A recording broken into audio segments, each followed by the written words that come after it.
Good morning all students. देखिए, आपको जीवन की उत्पत्ति के बारे में बताया था, जिसमें वैज्ञानिकों ने अपनी अपनी धारणाएं प्रस्तुत की थी, जिनमें से स्वतः जननवाद कि जीव की उत्पत्ति स्वतः हुई है, इसको भी नहीं माना गया। इसके बाद जीव जननवाद या जीवात्म जीवोत्पत्ति का सिद्धांत, तो ये भी नहीं माना गया, क्योंकि जीव की उत्पत्ति जीवित पदार्थों से नहीं, जबकि रासायनिक विकास के फलस्वरूप हुई है। तो जीवात्म जीवोत्पत्ति में तो ये तो सत्य था कि जीव की उत्पत्ति निर्जीव पदार्थों से नहीं, जीवित पदार्थों से हुई। लेकिन ए.आई. ओपेरिन ने अपनी पुस्तक आधुनिक परिकल्पना, यही इसको प्रस्तुत किसने किया था? आधुनिक जीवन की उत्पत्ति के संबंध में जो आज की परिकल्पना है वो प्रस्तुत किया था ए.आई. ओपेरिन ने। ए.आई. ओपेरिन, इनकी पुस्तक का नाम था origin of species, origin of life.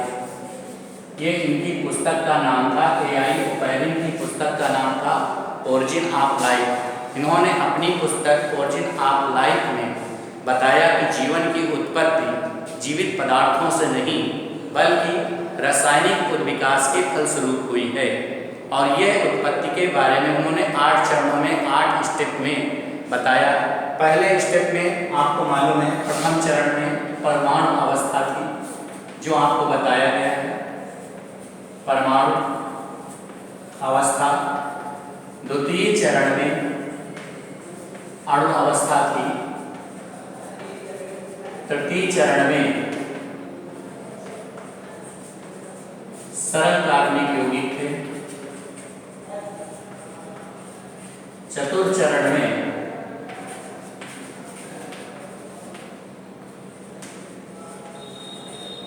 जटिल कार्बनिक यौगिक थे। पांचवें चरण में क्वेसरवेट्स, कोलाइडी कण आदि थे। छठवें चरण में प्रोकैरियोटिक कोशिकाएं थी, प्रोकैरियोटिक जीव की उत्पत्ति। सातवें चरण में स्वपोषण की उत्पत्ति, ऑक्सीजन ऑक्सीकारक हो गया, स्वपोषण की उत्पत्ति। और आठवें चरण में यूकैरियोटिक कोशिकाओं का निर्माण, यूकैरियोटिक कोशिका की उत्पत्ति। आपको मालूम है कि यूकैरियोटिक क्या होते हैं? जो जितने भी हम लोग जीव जंतु या पौधे जो पाए जाते हैं, वो सभी यूकैरियोटिक में आते हैं। प्रोकैरियोटिक में कौन से जीव होते हैं? जो प्रारंभिक जीव, प्रारंभ में जो जीव आया उसको प्रारंभिक जीव या आदि जीव भी बोलते हैं। और वो क्या होता है, उनमें केंद्रक स्पष्ट रूप से नहीं होता इस, क्योंकि जैसे नीले हरे शैवाल है, बैक्टीरिया है, ये क्या है? आपके प्रोकैरियोटिक है। और जो आपके यूकैरियोटिक जीव है, तो आपको जितने भी जीव और जंतु और पौधे दिखाई देते हैं, उसमें सब यूकैरियोटिक जीव आते हैं। तो देखिए, यहाँ पर जो आपको कल बताया गया था, 3 अवस्थाएं बताई गई थी। एक परमाणु अवस्था, इसमें बताया गया था कि छोटे छोटे तत्व आपस में मिलकर के जो है परमाणुओं का जो तत्व पाए जाते हैं, जो हल्के तत्व थे वो वातावरण में पाए गए, जिनसे वायुमंडल का निर्माण हुआ। जो भारी तत्व थे एक जगह पे एकत्र हो गए, और जो है एक जगह एकत्र होने के कारण स्थलमंडल का निर्माण हुआ। तो ये जो कण थे, क्योंकि आपको मालूम है कि ये इनमें से जो परमाणु थे, हाइड्रोजन परमाणु की संख्या ज़्यादा थी। तो हाइड्रोजन परमाणु जो थे, ये अन्य तत्व जो विभिन्न प्रकार के हाइड्रोजन परमाणु के कारण यहाँ का जो वातावरण था क्या था? अपचायक था। फिर इसके बाद जो है द्वितीय चरण में आता अणु अवस्था है। इसमें देखिए, हाइड्रोजन परमाणु की मात्रा अधिक होने के कारण अन्य तत्वों के साथ मिलकर के इन्होंने अणुओं का निर्माण किया, जैसे मीथेन, अमोनिया, जलवाष्प और ये आपका साइनिक अम्ल। तो ये सब बने किनसे? क्योंकि ये अणु जो है आपके वातावरण में कार्बन, हाइड्रोजन, ऑक्सीजन, नाइट्रोजन ये सब उपस्थित थे, उनसे अणुओं का निर्माण हुआ। फिर तृतीय चरण में जो अणु थे, ये आपस में क्रिया करके किसका निर्माण किया? सरल कार्बनिक यौगिक का। सरल कार्बनिक यौगिक में जैसे आपके शर्करा है, ठीक है, मतलब जो आपके कार्बोहाइड्रेट है, सरल कार्बनिक यौगिक में कार्बोहाइड्रेट आपका है, ये शर्करा है। शर्करा के बाद आपके अमीनो अम्ल हैं, वसी अम्ल हैं, ये सब मिलकर के इन्होंने सरल यौगिकों का निर्माण किया। फिर आपको मालूम है कि यहाँ तक देखिए 3 चरण बताए गए थे। चौथे चरण में यह था कि जो सरल कार्बनिक यौगिक थे पूर्व जीवी जल के साथ, क्योंकि आदि सागर का निर्माण आपको मालूम है कि तृतीय चरण में हो गया था, यानी जीवन की उत्पत्ति संभव हो गई थी। फिर क्या हुआ, जटिल कार्बनिक यौगिक का तो जो आदि सागर जो पूर्व जीवी सूप थे उनसे वो क्रिया करके सरल कार्बनिक यौगिक पूर्व जीवी सूप से क्रिया करके जटिल कार्बनिक यौगिकों का निर्माण किया। जटिल कार्बनिक यौगिकों का निर्माण का मतलब कि जैसे शर्करा से कार्बोहाइड्रेट का निर्माण, अमीनो अम्ल से प्रोटीन का निर्माण, वसी अम्ल से वसा का निर्माण, इस प्रकार जटिल कार्बनिक यौगिक बने। और जटिल कार्बनिक यौगिक के बनने से, क्योंकि आपको मालूम है कि ये जो है प्रोटीन जो होते हैं इन्होंने क्लोराइडी कणों को बनाया, वो जो जटिल कार्बनिक यौगिक थे इनसे न्यूक्लिक अम्ल का निर्माण हुआ। चतुर्थ चरण ऐसा था जिसमें न्यूक्लिक अम्ल का निर्माण हुआ। फिर इसके बाद 5वें चरण में आ जाइए, तो 5वें चरण में आपका जो है कोएसरवेट्स, क्योंकि ये जो चौथे चरण में है प्रोटीन, क्योंकि आपके सरल कार्बनिक यौगिक से क्या बने, प्रोटीन। प्रोटीन जो है न्यूक्लिक प्रोटीन जो है पेंटोज शर्करा है, आपके फास्फोरिक अम्ल है, इनसे क्रिया करके न्यूक्लिक अम्ल का निर्माण किया। कौन कौन से, शर्करा, फास्फोरिक अम्ल, नाइट्रोजन क्षार आपस में क्रिया किए। ये आपस में कण मिलकर के किसका निर्माण किया, क्योंकि ये कण मिलकर के किनका, न्यूक्लिक अम्ल का निर्माण किया। और न्यूक्लिक अम्ल प्रोटीन से मिलकर के न्यूक्लियोप्रोटीन बनाया, जिनसे किनका निर्माण हुआ, विषाणु का, वायरस का, क्योंकि वायरस किसके, न्यूक्लियोप्रोटीन के बने होते हैं। तो वायरस है और भी गुणसूत्र हैं, इन सबका निर्माण चौथे चरण में हो गया। इसके बाद जो आपके पूर्वजीवी सूप थे, ये जो है आदि सागर के जल से क्रिया करके उन्होंने निर्माण किया किसका, कोएसरवेट्स का। पहले क्या बने, कोलाइडी कण, प्रोटीन के अघुलनशील कण मिलकर के एक जो है क्या बनाते हैं, कोलाइडी कण बनाते हैं। फिर कोलाइडी तंत्र का निर्माण होता है, कोलाइडी तंत्र से ही कोएसरवेट्स का निर्माण होगा। तो कोएसरवेट्स का निर्माण 5वें चरण में हो गया था। इसके बाद फिर जो कोएसरवेट्स थे तो इनसे प्रारंभिक जीव की उत्पत्ति हुई, यानी कि प्रोकैरियोटिक जीव या आदि जीव की उत्पत्ति, जिसमें केंद्रक का अभाव था। कुछ जीव इनमें प्रोकैरियोटिक ऐसे थे जो रसायन के द्वारा संश्लेषित थे, और कुछ जो है प्रकाश संश्लेषित थे, प्रकाश के द्वारा वो अपने भोजन को प्राप्त किया। फिर इसके बाद आता है 7वें चरण में, क्योंकि आपको मालूम है कि ये जो जीव थे प्रोकैरियोटिक जीव से ऑक्सीजन की क्रांति हुई, क्योंकि जो प्रोकैरियोटिक जीव थे वो जो है प्रकाश संश्लेषण की क्रिया के द्वारा, प्रकाश संश्लेषण की जब क्रिया हुई तो उसमें ऑक्सीजन गैस मुक्त हुई, जिससे वातावरण क्या हो गया, ऑक्सीकारक हो गया, और ऑक्सीजन की क्रांति हुई, जिससे जीव का जीवन संभव हो गया। फिर इसके बाद जब स्वपोषण की उत्पत्ति का मतलब कि प्रकाश संश्लेषण की क्रिया के द्वारा पौधे और जीव, जो पौधे थे अरे अपना भोजन स्वयं बनाने लगे, और उनसे ऑक्सीजन जो मुक्त हुई वो अन्य जीवों के लिए लाभकारी हो गई, जिससे ऑक्सीजन की एक क्रांति हुई और उसमें सभी जीव जंतु और पेड़ पौधे जीवित रहने लगे। इसके बाद फिर आया 8वें चरण में, तो प्रोकैरियोटिक जीवों से ही, क्योंकि ऑक्सीजन की क्रांति हुई तो उसी से ही यूकैरियोटिक कोशिकाओं का निर्माण हुआ। यूकैरियोटिक कोशिकाओं में डीएनए भी था, माइटोकॉन्ड्रिया भी था, हरित लवक भी था।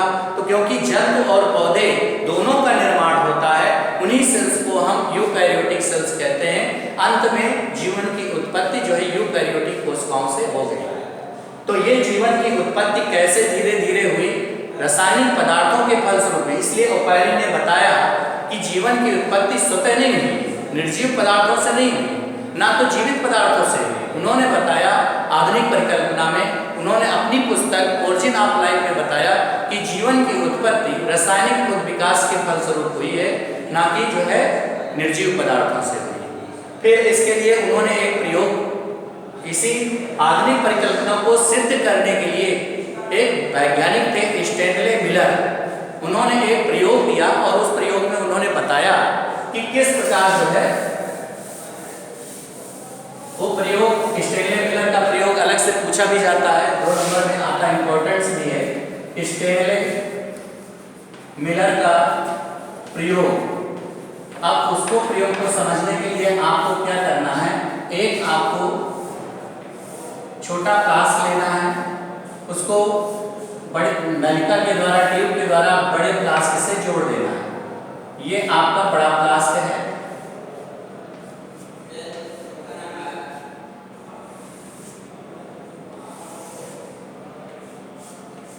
एक नली ये आती है, फिर यहाँ पर एक यू नली होती है।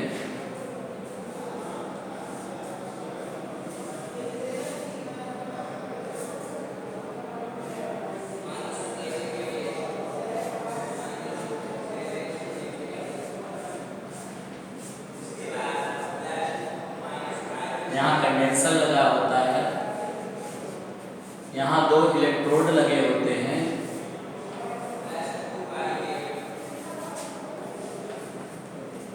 चिंगारी उत्पन्न करते हैं इलेक्ट्रोड के बीच में, और इसमें मिश्रण लेते हैं मीथेन, अमोनिया, जलवाष्प और हाइड्रोजन। इन गैसों का मिश्रण लेते हैं, ठीक है। और तो इसकी परिभाषा क्या है, इसमें उबलता हुआ जल भर देते हैं और इसमें एक नली लगी होती है।